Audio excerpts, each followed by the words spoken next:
Buenas noches nuevamente, mis estimados amigos. Les saluda el doctor Julio César Hernández Mejía, especialista en medicina interna, neurología clínica, con alta especialidad en neurofisiología, epilepsia y trastornos de sueño. En esta oportunidad voy a hablar de el tema que más me apasiona y efectivamente voy a hablar un poquito de generalidades de epilepsia, como ustedes lo pueden ver acá.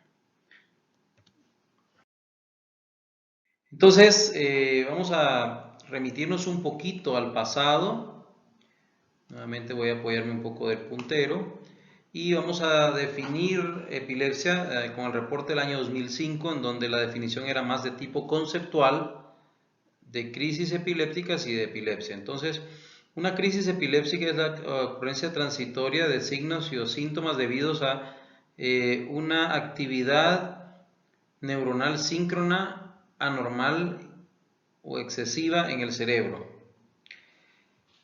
La epilepsia es un desorden del cerebro caracterizado por una duradera predisposición a generar crisis epilépticas y por las consecuencias neurobiológicas, cognitivas y psicosociales de esta condición. La definición de epilepsia requiere al menos en este año la presencia de al menos una crisis epiléptica. Y hago hincapié en esto porque para mí es fundamental mencionarles que definitivamente la definición ha cambiado, como lo vamos a ver a los años más recientes, y en donde este aspecto de al menos una crisis epiléptica ha cambiado a al menos tener dos crisis epilépticas.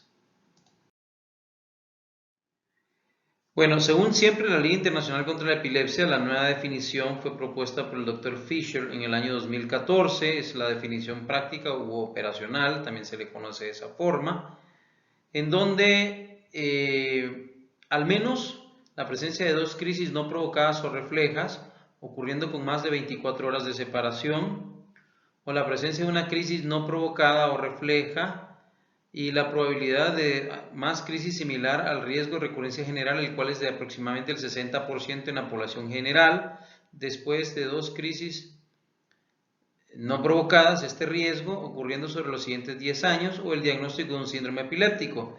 A ver, voy a aclarar un poquito más adelante esto del riesgo de recurrencia general, y nos podemos dar cuenta que esto tiene que ver específicamente con cuál es la predisposición que tiene un paciente a tener crisis epilépticas después de haber tenido una segunda crisis. Aproximadamente el riesgo es de un 50 y un 60%.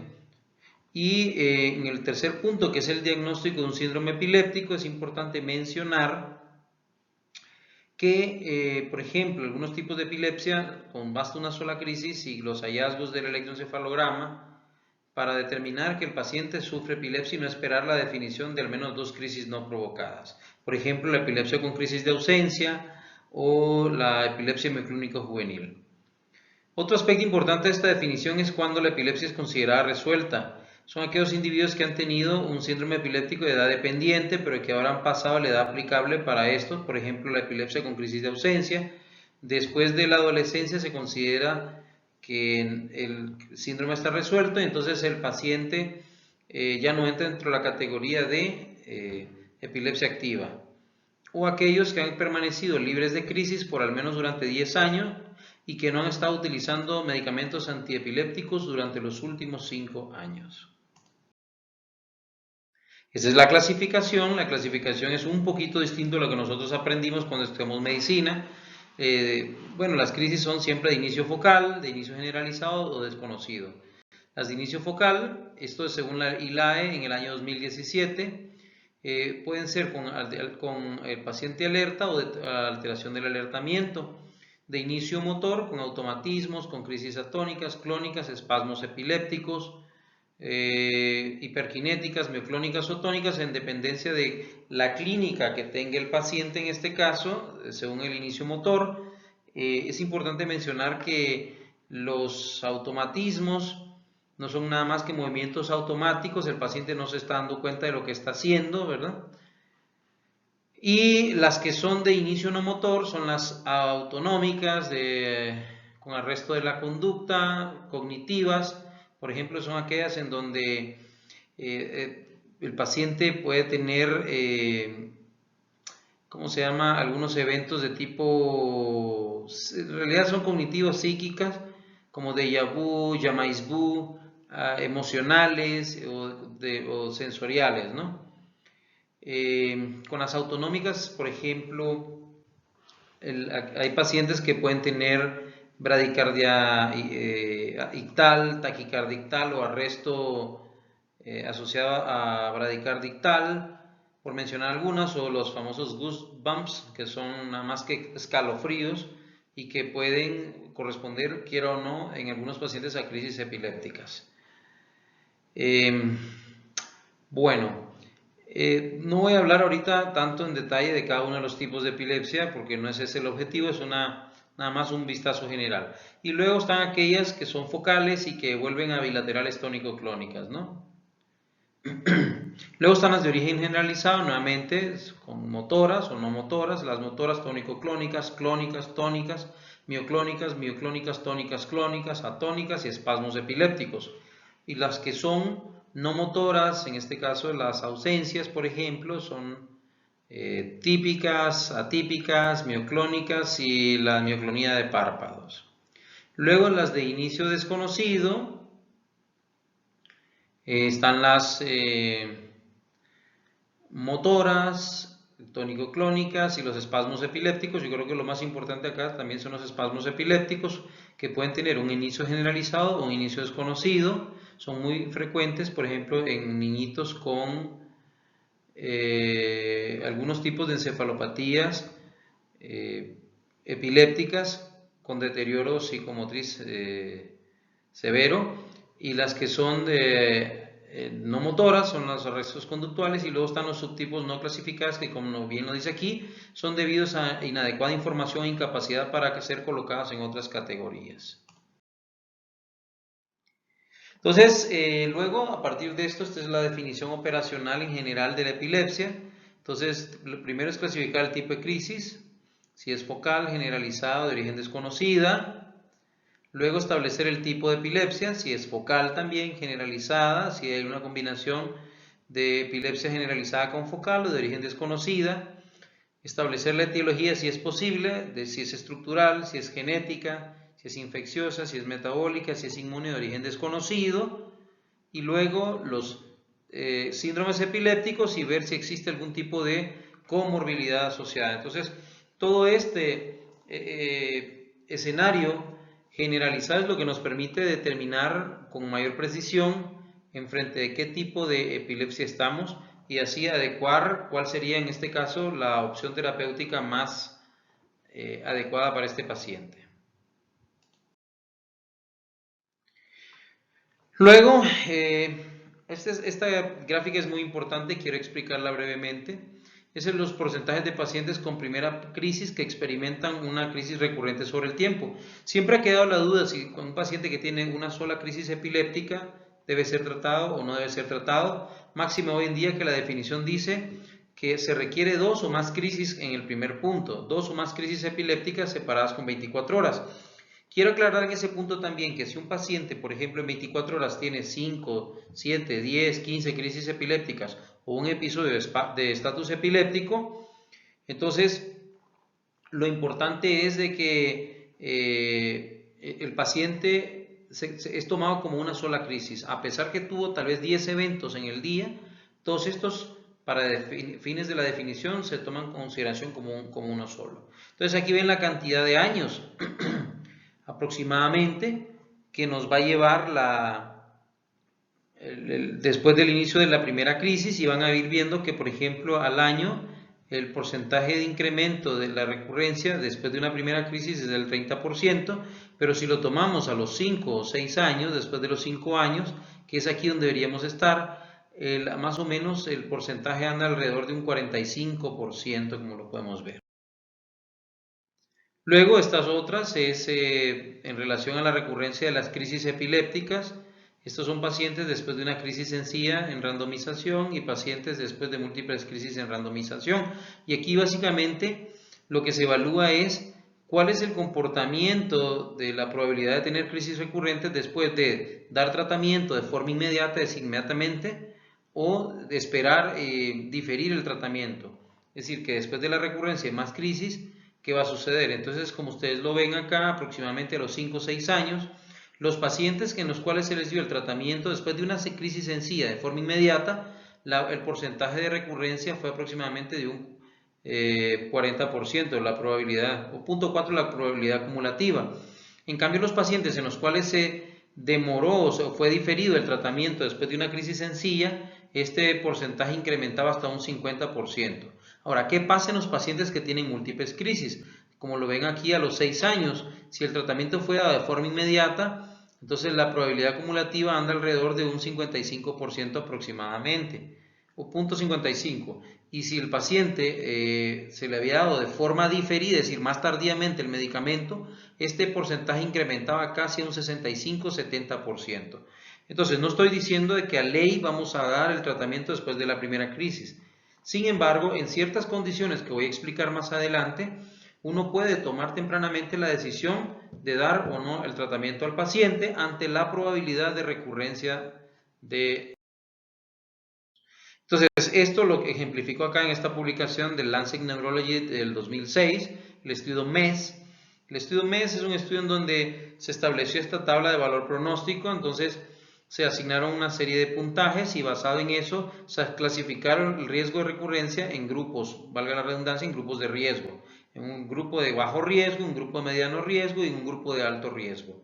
Entonces, en el valor de inicio, si el paciente tenía una crisis previa a la presentación, no se asignó ningún puntaje.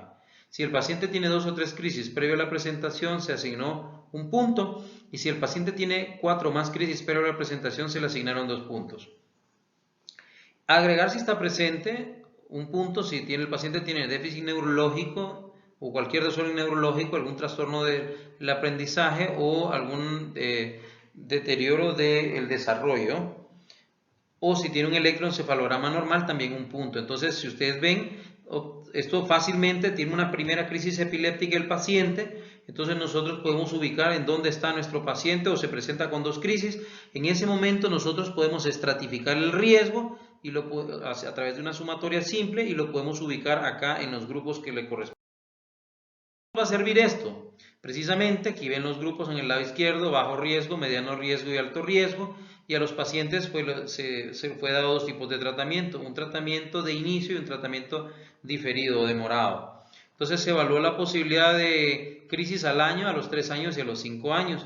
Entonces lo importante es esto, y quiero centrarme específicamente a los pacientes que se les dio tratamiento demorado, ya que no se les dio de inicio, entonces la probabilidad de crisis al año fue de 0.35 en comparación a 0.24, pero miren qué pasa cuando a los 3 y a los 5 años, es más dramático. La probabilidad de crisis en los grupos de mediano riesgo a los 3 años, cuando fue demorado, fue de 0.50 en comparación al 0.35 del grupo al cual se le empezó el tratamiento de forma inmediata, y de 0.56 en comparación al grupo que se le empezó el tratamiento de forma inmediata a los 5 años.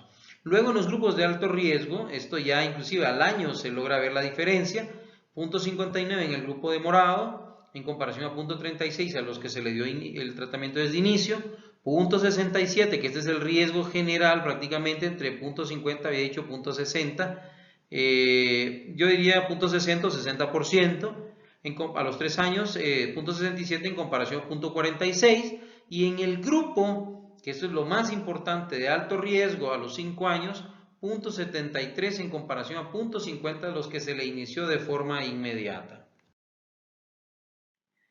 Otro aspecto importante de evaluar de la epilepsia, no voy a hablar del electroencefalograma ni de los estudios, no. Voy a entrar un poquito en detalle con el respecto del tratamiento, y es el hecho que el éxito de las drogas antiepilépticas, como lo pueden ver acá, según en pacientes previamente tratados en epilepsia, esta es una publicación del New England Journal of Medicine, muy clásica de los doctores Kwan y Martin Brody en el año 2000. Entonces la respuesta a la primera droga es de un 47%, es decir, que con un solo fármaco antiepiléptico a las dosis adecuadas, nosotros y adecuadamente ajustado para el tipo de epilepsia o trastorno epiléptico que tenga el paciente, la probabilidad de respuesta adecuada y de control es de un 47%. Pero ¿qué pasa? ¿Cuánto suma a este porcentaje de control si agregamos una segunda droga. Como lo pueden ver acá, 13%, y si nosotros agregamos una tercera droga o múltiples drogas, no vamos a ir más allá de un 4%, de los cuales 1% corresponde a estar libre de crisis durante monoterapia con una tercera droga o estar libre de crisis durante terapia con 2 drogas, pero una vez que se ha hecho el switch hacia un tercer fármaco. Entonces, lo importante de esto es de que el total de control de los pacientes, hasta con 3, 4 drogas, puede llegar a ser del 64%. Y esto es importante para algunas definiciones, sobre todo a quienes se les considera pacientes que son resistentes o no a epilepsia. Entonces, en esta misma publicación también se ejemplificó el número de pacientes libres de crisis antes del tratamiento. Como pueden ver acá ustedes, este es el porcentaje de pacientes, ¿ya? Y el número de crisis pretratamiento. Entonces, en las barras en blanco tenemos los pacientes que están libres de crisis y en las barras en negrito los pacientes que no están controlados. Entonces, en general, un buen porcentaje de los pacientes llegaron a estar, antes de estar, es decir, el porcentaje de crisis pretratamiento, como ustedes pueden ver, fue aproximadamente entre un 40 y un 50%, anduvo por ahí. Probablemente en este estudio, en este grupo, fue un poquito más bajo. Sin embargo, el número de porcentaje de pacientes que estuvo libre de crisis fue superior. El mayor porcentaje de las epilepsias son de y entonces en el estudio SANADA aquí se evaluó la efectividad de valproato, lamotrigina y topiramato para el tratamiento y de epilepsias generalizadas e inclasificables. Lo mismo, ¿verdad? Unblinded, randomizado, controlado, y pues valproato es mejor tolerado que topiramato y más eficaz que la lamotrigina y debería permanecer como la droga de primera elección para muchos pacientes con epilepsias generalizadas o no clasificadas. Luego, otro aspecto importante también es determinar qué es epilepsia fármaco-resistente. Entonces, ¿se acuerdan de que hasta el 64% de los pacientes sí se controlan con al menos 3 fármacos? Entonces, en el estudio de Kwan y Brody, entonces el 25% de los pacientes con epilepsia de difícil manejo no tienen epilepsia refractaria. Disculpen el error de la P acá. Muchas veces se les llama tempranamente pacientes con epilepsia de difícil manejo. Sin embargo, hay muchos aspectos que deben ser tomados en consideración para poder de verdad determinar a estos pacientes que sí tienen epilepsia de difícil manejo, que deben estar utilizando al menos 2 drogas durante un año que son adecuadas para el tipo de trastorno epiléptico que tiene el paciente y que deben de alguna forma estas drogas estar siendo utilizadas con las dosis adecuadas y por otro lado con mecanismos de acción que sean complementarios. La farmacoresistencia ocurre hasta en el 30% de los pacientes con epilepsia. En realidad pueden ir desde el 20 hasta el 40%. Confirmar el diagnóstico de epilepsia farmacoresistente de forma rápida para lograr el control de las crisis, sí. El objetivo siempre debe ser control de las crisis y pues una alternativa en algunos casos de epilepsia, sobre todo en las focales, aunque en algunas generalizadas puede ocurrir, hay que ver la efectividad que puede ser de hasta el 65% en este tipo de epilepsias en las focales, la cirugía, ¿no? Hoy en día, cirugía de epilepsia es una medida eficaz, segura y sin embargo todavía... Entonces, tengo esta publicación acá de Brain del año 2005 en donde, si ustedes ven el pronóstico de la cirugía del lóbulo temporal, la media anda del 58% y una vez a los pacientes se les clasificó por Engel, ya, esto fue el pronóstico fue clasificado por el autor y luego si se utilizan los criterios de Engel, que son los más conocidos después de cirugía de epilepsia, la media anduvo al 61%. Y únicamente quiero ilustrar acá, en esta publicación de Samuel Weave, actual presidente de la Liga Internacional contra la Epilepsia, en el New England Journal of Medicine, del año 2001, ¿qué sucede cuando a los pacientes se les realiza cirugía de epilepsia? Solo es ilustrativo, quiero que vean acá el lóbulo temporal. ¿Qué pasa cuando la cirugía se realiza? Por ejemplo, en lóbulo dominante se lleva a cabo desde el polo temporal hasta atrás de 4 a 4.5 centímetros y esto es porque si es en lóbulo dominante Las áreas del lenguaje se encuentran un poquito más posteriores, recordemos bien, en el lóbulo temporal, y queremos evitar sobre todo el lenguaje, ¿cómo se llama? El área de Wernicke, y queremos evitar dañar dichas áreas. Y cuando es que en lóbulo no dominante se puede ir sobre todo hasta 6.5 centímetros, como lo podemos ver acá. El objetivo es prácticamente, si la epilepsia es mesial temporal, que corresponde al 70% de las epilepsias del lóbulo temporal, entonces básicamente realizar, esto es como una lobectomía temporal anterior, lograr extirpar la amígdala, las estructuras hipocampales anteriores, aunque ahora inclusive se pueden hacer cirugías más selectivas en donde se respeta la neocorteza y básicamente se extirpan todas las estructuras mesiales. Lo importante de esto en este estudio no es tanto que quiero hablar la técnica quirúrgica, eso corresponde a los neurocirujanos que son especialistas en cirugía de epilepsia. Lo importante de esto es que en este estudio hubieron comparación de dos grupos, un grupo al que se le dio tratamiento médico y un grupo al que se le dio tratamiento quirúrgico.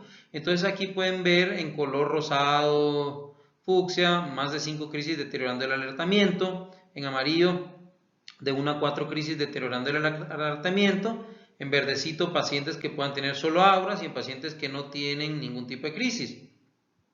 Lo interesante es, desde que los pacientes fueron sometidos al estudio hasta casi un año prácticamente, a 12 meses aquí, los pacientes del grupo quirúrgico tuvieron mayor elevado porcentaje de pacientes libres de crisis y disminuyeron las crisis severas, que son aquellas que deterioran el alertamiento, como lo pueden ver acá, en comparación al grupo médico. Entonces, ¿en cuánto disminuyó la cirugía de epilepsia? ¿Cuánto fue su efectividad? Se puede decir que fue entre un 60-70%. En algunos casos, inclusive, puede ser llegar a ser tan efectiva, como un 85%. Entonces, hay múltiples alternativas, hay otras en pacientes que son refractarios. Podría hablar de estimulador vagal, puedo hablar de algunas técnicas que solo son paliativas. En algún momento me gustaría hablarles un poquito de cannabinoides y epilepsia o de dieta cetogénica, pero como solo quería dar una pincelada y un overview de todo lo que se está haciendo en día de hoy, cómo se está clasificando la epilepsia, únicamente pues quisiera nada más darle las gracias por la atención que me han prestado y estoy abierto a los comentarios y a todas aquellas sugerencias que ustedes me puedan hacer. Un saludo desde mi tierra. Esta es una preciosa vista aérea de la isla de Ometepe. La isla de Ometepe es una isla localizada en el lago Cocibolca o el lago de Nicaragua. Básicamente la isla está formada por dos volcanes, ¿ya? Y entonces las comunidades se encuentran en las laderas del mismo. Es la isla ubicada en un lago de agua dulce formada por dos volcanes más grande del mundo. Muchísimas gracias y buenas noches.